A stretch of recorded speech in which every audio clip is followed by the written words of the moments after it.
Welcome to episode 74 of the Girl About the Globe podcast. In this episode, I'm covering the top travel destinations in 2022 for solo female travellers.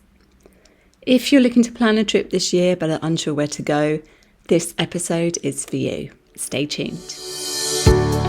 Welcome to Girl About the Globe, a podcast for you, the solo female traveller, empowering women to travel solo with maximum adventure, minimum impact. It really does feel as though travel is going to make a comeback this year, and although there are still some restrictions in some destinations, it definitely does feel like a year of optimism. So if you haven't yet made your plans for your solo trip, I can't believe it's the end of February, but if you're still deciding where to go this year, then I've put together a few of my favourite countries and also recommended countries for solo female travellers. It doesn't matter whether you're in Europe or North or South America, Africa or Asia. You don't need to go far to be able to explore one of these destinations. So I really hope that this podcast episode is going to inspire you to go to a destination that maybe you hadn't thought of before. One of the top destinations that is probably on your bucket list, it's definitely on mine, is Antarctica. I think the pandemic has just made a lot of us realise that it's now or never, and to not put our plans and goals on hold, having been on hold for nearly 2 years for some of us. So if you do have a travel destination that's on your bucket list and it's a once in a lifetime opportunity, this is the year to do it, obviously provided on the restrictions. Antarctica is definitely one of those destinations. I haven't yet been. It is on my list, and I haven't been because A, it's so expensive, and B, I'm also a bit scared about getting travel sick on the Drake Passage. It does say that the Drake Passage can either be really smooth or it can be a bit choppy. So hopefully I will get there at some point, but not this year. But if you've ever wanted to go to the seventh continent and see the icebergs, the whales, and journey through the Drake Passage, then Antarctica is a top destination for the adventure girl about the globe, the wildlife girl about the globe because of all the animals that you see, and winter girl about the globe because it is obviously so icy and cold. Austria is a stunning European country. It's got really pretty architecture and a really good rail network, which makes it easy to get around. I always think that solo female-friendly destinations are ones where it's easy to get around and the locals are friendly and there's also a lot to do, so the ease of going to that place as a female traveller. You can do different walking tours, and if you're a fan of the sound of music, you can join one of those tours as well. Vienna is the capital and it's one of my favourite cities. It has a really good coffee culture and I just really enjoyed cafe hopping there. It's also got a lot of galleries and museums as well. Salzburg, as well as being known for the sound of music, it's also been nicknamed the Rome of the North because of its churches and its cathedrals, and there's even a monastery where monks brew their own beer. And then you've also got Innsbruck, which is a place for adventure seekers where you can do any outdoor activity that you've ever desired. I visited Austria in the summer months and I went to the Alps. You can also do hiking in the summer months and cycling, so it doesn't necessarily have to be a winter destination where you go and ski. Argentina, I've only been to Buenos Aires in Argentina. I still have yet to make it to Patagonia, which is meant to be absolutely stunning. But Argentina is the place to learn to do tango. You can go and do a tango lesson or to eat an Argentinian steak, which is very known for. The capital is very vibrant. There's also the wine regions. There's a lot of different tours that you can do within Buenos Aires, and there's a lot of different regions within the capital city as well. If you love wine, you could head to Mendoza, or as I just mentioned, you can head to Patagonia for an area of glaciers, ice fields and mountain peaks. One important thing to note in Argentina is that people do eat a lot later. So expect to have lunch at least 2 o'clock, expect to have dinner 9 or 10 p.m, and expect people to go out clubbing and go out partying after midnight. So the time schedule can be very different depending on where you come from. Argentina is also quite expensive, but you can get by here on not speaking a lot of Spanish. Bali Bali is a popular choice for solos. I haven't been to Bali since 2001. Nowadays, it's a digital nomad hub. So if you work online, or if you want to take a bit of an extended trip, but you still need to do some work, say for the final few days or week that you're away, then Bali is a good choice because you can work from there. It's also very cultural as well. It's Hindu, I believe. There's a lot of nature there. It's good for partying. It's good for surfing. You've also got the monkey forest, so it's good for wildlife going about the globes. They also have their traditional Balinese massages and a lot of yoga retreats, so it's very good for wellness and spirituality. There are also UNESCO World Heritage Sites, and if you have time, you can also visit the Komodo Islands, where you can see the largest living lizard in the world, and they are huge. Colombia, I might be a bit biased with this country because I did live there for 18 months before, but there is just a reason that I love it. The locals are extremely friendly in Medellin, and that's why I just really loved living there. It did used to be known for Pablo Escobar and narcos and the drug cartels, but nowadays it does have a bit of a digital nomad hub to it, and it has a reputation of more of entrepreneurship and transformation and hope. There are still some parts of the country that are out of bounds, but what I love about it is it's very diverse. You've got the coffee plantations, you've got the Caribbean cities, say for example in Cartagena, which is very different from Bogota and Medellin. You've got the mountain landscapes, the street art and funky vibe in Bogota. You can go diving off the Caribbean coast. You've got the tall wax palms in the coffee region. And they've even got a semi-desert, which is really cool. Outside of the cities, you do need to be able to speak a little bit of Spanish here. So you might want to take a tour if you feel a bit more comfortable in Colombia. Croatia has always been a popular destination, especially Dubrovnik, which is known for its cruise ship tourism. I have read that they're limiting the amount of cruise ships that go into Dubrovnik now because the old town used to get very overrun with tourists.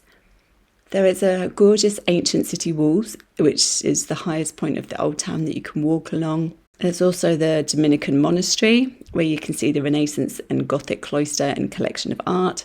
You definitely need to take the cable car to the top of the hill because it gives you some amazing panoramas of the old town and the islands. There's also a museum of the Homeland War on top, which gives you the history about the war and when Dubrovnik was actually bombed.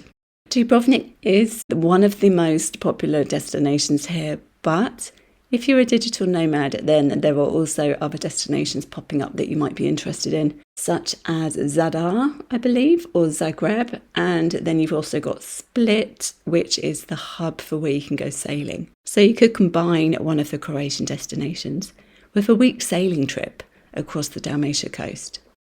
Estonia is one of those very cheap countries that doesn't take a lot of time to travel around. I visited it a few years ago and I had no expectations of it and I really enjoyed it. It's incredibly safe, it's great for those on a budget, and you can also combine Estonia, if you had a bit longer, with Lithuania and Latvia as well.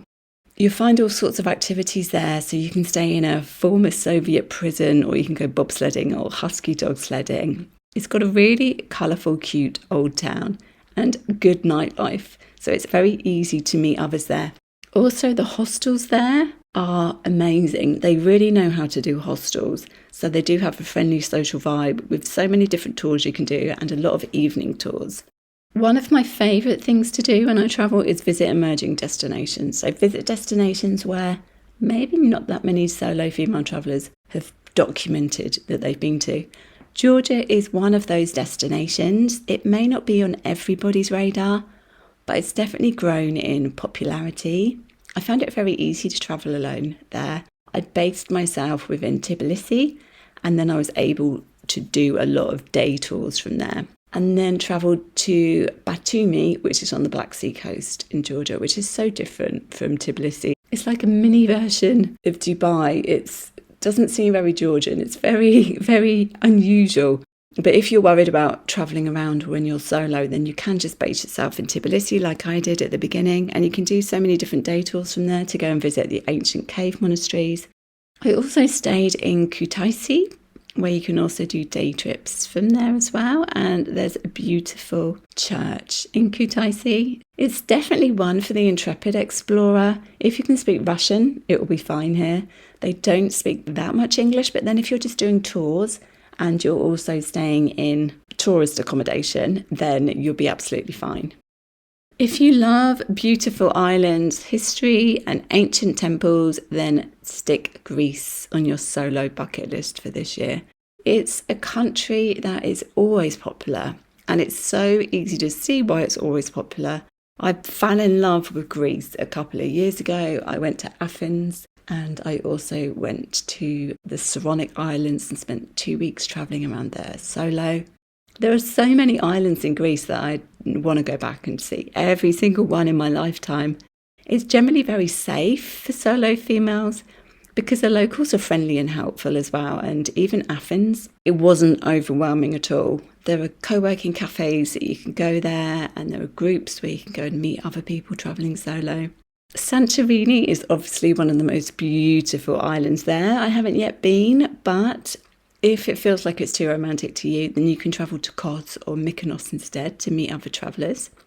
A sailing trip around Greece is a good idea if you want to see a little bit more of Greece but don't really want to travel by yourself. It's a good way of island hopping, and you also get to travel with like-minded other people as well.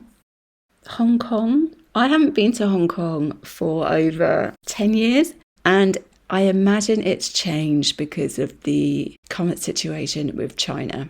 When I went, it was a very cultural place that was just very vibrant. It was full of skyscrapers and upscale shops. It's very interesting, and if you're after a change in culture, then it's a good destination to travel to. And if the city does get a little bit overwhelming for you, you can always go and visit one of the outlying islands, which have beautiful beaches and forests. There's the giant Buddha statue on Lantu Island, and also you can learn about the fishing heritage on Lama Island as well. This one is on my bucket list for 2022, Iran. There's something about the Middle East that I just find very intriguing. Iran is part of the ancient Silk Road, which was a trade route between the East and the West. I was lucky enough to visit Uzbekistan a few years ago and see some of the stunning mausoleums and the incredible landscapes, and I've heard that Iran is very similar, so I'm really excited about being able to go there. Iran also has a reputation of having some of the friendliest people you will ever meet. I have heard that you do need a guide to be able to travel within Iran to get the visa. You're not able to go there and just travel independently. Japan is another destination that I want to visit. I've only ever been here when I stopped one night at an airport hotel. There just seems to be a lot to do here, so I'd love to visit and see Mount Fuji for starters. And then also Hiroshima, which was the city that recovered from the atomic bomb. Tohoku is meant to be home to mountains and more of Japan's Zen temples. I think that's one of the appeals for me, is the Buddhist culture. And I'd also love to go to Tokyo, which just seems very crazy with a very fast-paced way of life. Obviously, people go here to visit the cherry blossom season in March and April, but apparently if you do visit between July and August, then you can see Mount Fuji at its most beautiful. London, obviously it's my home capital. Every time I go there, I just see a different area of it. There are so many different areas to explore. So much to see and do that you just need at least a week there. I used to live in London for 2.5 years and I still didn't see hardly any of it. So the highlights include the British Museum. You can go to the Shard and see an amazing view. Buckingham Palace, obviously, London Eye, St Paul's Cathedral, Camden Market. You do need to just be careful of pickpockets, and as with any capital city, you just need to have your wits about you in London. Nicaragua is a country that I visited a few years ago. I love destinations that have volcanoes, and Nicaragua is one of them. Volcano boarding is something that I tried for the very first time in Leon, so if you do go there, you definitely have to do that kind of tour. The Leon Cathedral is just stunning. And then you've also got the Yala Cathedral in Granada, and you can take a day trip to Laguna de Apoyo, which is a natural lagoon inside a volcanic crater. Islands to explore, you can go to Isla de Ometepe, And if you want to see Caribbean islands, you can fly, which I recommend to fly rather than take the boat because it can take about 6 hours from the boat, to the Corn Islands and see Big Corn or Little Corn. I did get some attention in Nicaragua, and I also recommend being a bit vigilant on Little Corn Island at the time when I went. But if you're streetwise, then Nicaragua is a really great Central American destination to visit, and you're bound to meet other travellers and backpackers going through Nicaragua. Norway has got to be on the list because it is so incredibly safe. Yes, it is expensive, but if you want to go and watch the Northern Lights, or you want to go and take a fjord cruise or whale watching, learn about Viking history, it's the destination to go and do that. I've spent 6 weeks there in total, and I do really love the country. Even if you go there in the summer, you can experience the midnight sun, so it doesn't necessarily have to be all about husky sledding and skiing in the winter. Whatever time of year that you go, there is just breathtaking scenery there. Poland, I've been to Krakow and Warsaw. Krakow is one of my top favourite cities in the world. Again, I had no expectations of it. I got there and I just found it extremely safe. It's very cheap. So much to see, no matter what your interest, whether you're into history or if you just want to go and explore salt mines. You can do ghost tours in the evening, which I did. I stayed just outside the old centre, and there's so many different tours that you can do. So it's very easy to go and meet people, especially a lot of different kind of walking tours. If you do go to Warsaw, you can learn about the uprising at the Warsaw Rising Museum. And for dark tourism, you can also visit the concentration camp at Auschwitz, which is an experience and an education in itself. You can also go skiing in Poland. Portugal. This seems to be an extremely popular destination this year for solo female travellers. I've spent nearly a month in Portugal, and I went back and visited different areas in October, November time. And I can see why solo female travellers go there. You have Lisbon, which is the country's hilly capital, and it's an ideal starting point, really. Then you have Lagos in the south, and the Algarve, which is known for its colourful limestone cliffs and natural wonders. You've also got Douro, which I went to, which is beautiful, which is known for its production of port wine in the Douro Valley, the UNESCO city of Porto. You can go surfing in Peniche. So many different areas you can go to, and it is very budget conscious. One observation is that if you go outside of the cities, I went to Peniche and Coimbra, the transport isn't really what you would expect from a European country. It's still kind of rustic travelling because you don't really know what time the transportation is going to leave. You can go to the main bus stop and the main bus stop is closed, for example. So you just need to do quite a lot of planning if you do go outside of the cities in Portugal. The Algarve is different to that because it is a lot more touristy. And you may want to hire a car, which is quite a good way of getting around. There are buses as well, but hiring a car and travelling yourself around Portugal seems to be the way to go. Puerto Rico is one of my favourite places in the Caribbean. I spent 5 weeks in Puerto Rico. What I love about it is its fusion between American and Spanish. So you just got that Latin vibe, and it also has a fusion of cuisine because of that. So if you love salsa dancing, it is the place to go. I love the fact that there are 2 islands you can also explore. One of them has got one of the top beaches in the world, and the other one has, so Columbra and Viquez, the other one has a bioluminescent bay where you can go kayaking at night, and because of the algae under the water, it just lights up. It's a really magical, different experience. There are only a few places you can do that in the world. Rwanda is on my list for this year, and I want to go there because of the rise in sustainable travel. It has a capital city that's banned plastic bags. It also has different social impact projects that you can visit and eco properties. It does have a very tragic past with the Rwanda genocide that happened in 1994, but it's building a new identity since then. It's meant to be very welcoming to travellers, and you can get minibuses that take you around the country. If you've heard of Rwanda, you may have heard of it because of the gorilla trekking, because it is one of the top destinations for gorilla trekking. And you can also see chimpanzees as well. It's a good choice for the nature and the wildlife going about the globe. The gorilla trekking is over $1,000, I believe. I think maybe even $15,000. So you do need to save up for this destination, or you can do what I'm hoping to do and go to neighbouring Uganda and combine it with Rwanda and do gorilla trekking in Uganda, which is meant to be slightly cheaper.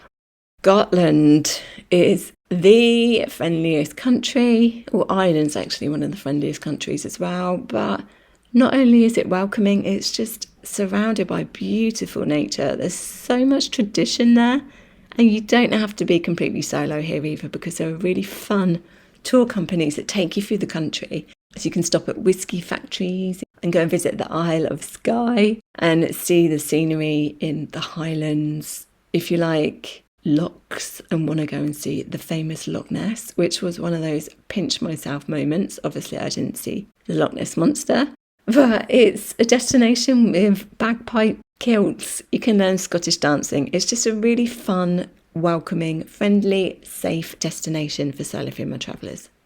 South Africa might seem like a bit of a strange country to put on the list because it's not really known for its safety, but it is known for its safaris. You can go there on an organised trip and you can go and do your safari and see the big five. I was there solo for 3 days before I joined an overland camping trip, and I was in Q&V waterfront in Cape Town. Seemed very safe at the time, and I also took the cable car to the top of Table Mountain for amazing views. It is a fascinating place. It's got amazing beaches, great wine, and it's good for wildlife lovers, and you can also learn about the tribes there. But you may want to take a tour if you feel more comfortable. Sri Lanka may not be on your radar. Maybe India is somewhere that you would prefer to go instead of Sri Lanka. But Sri Lanka has a very unique culture. You've got the traditional fishermen on stilts. You have all the different Sri Lankan curries. There's a Temple of the Tooth in Kandy. And it's also known for its elephants. So there are UNESCO World Heritage Sites there. It has a Buddhist culture. It's definitely one for the cultural solo. It can take a long time to get around. So you may want to base yourself in a beach area and then also combine that with the capital, Colombo, but definitely make sure that you visit Kandy when you're there.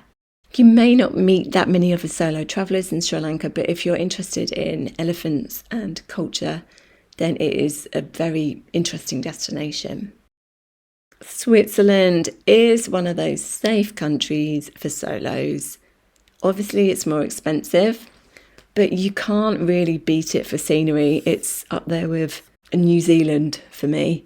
You can take the train to the top of Europe for snowy peaks. You can just go chocolate shopping in Zurich. You can visit Lucerne. Lucerne is really pretty, and you can take the panoramic gondola up to Mount Pilatus. You can go bungee jumping, or you can head to Interlaken and go hang gliding. You can take the Jungfrau Railway to the top of Europe. There is so much to see in Switzerland, and they have a fantastic travel system, but the trains are quite costly. So I do recommend getting a Swiss pass if you're going to be there for a while and you are looking at taking a lot of trains. They do have panoramic trains there as well, so you can see through the roof when you're travelling through the country. Thailand is a destination that I recommend for first-time solos. Yes, it's on the list again. I don't think this Buddhist country will ever not be good for solos. The people are incredibly friendly. It's called the Land of Smiles. Obviously, it has very good tourist infrastructure, very geared up to tourism. You could probably argue it's too geared up for tourism, and maybe some areas have lost a little bit of its culture. But it is easy to travel through, and there are a lot of places where you can meet other solo female travellers there. Bangkok can be a bit of a culture shock when you first arrive, so I do advise heading to the kind of backpacking area if you're travelling through as a backpacker. You can find out more information on the Solo Travel in Thailand destination page on the Girl About the Globe website for different areas to go and where to meet others. But Thailand in general just has amazing beaches. You can travel north for more culture and hill tribes. And if you like partying, they have full moon parties. So it's kind of got everything that you need for a solo female traveller. As I mentioned earlier, I was lucky enough to go to Uzbekistan a few years ago, 3 years ago now, I think. And it's a destination that, if you have an interest in the ancient Silk Road, it's one of those destinations that you need to visit. Out of Central Asia, and the countries classed as the Stans because of the ending of their name, Uzbekistan, for example. Uzbekistan has, I'd say, the best tourism infrastructure. It has high-speed trains along some of the routes.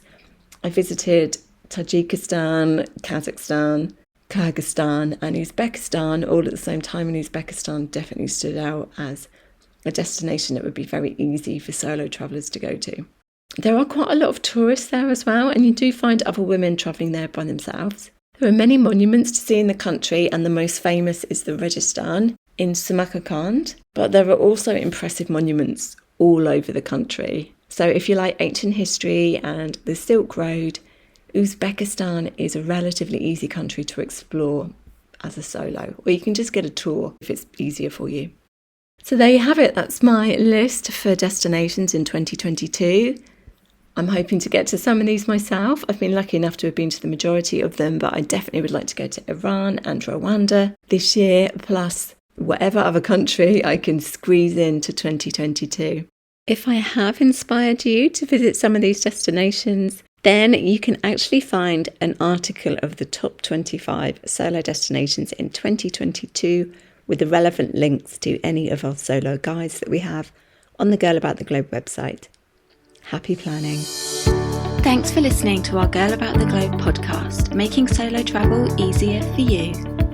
Find everything that you need for your solo travels at girlabouttheglobe.com, and don't forget to subscribe so you don't miss an episode.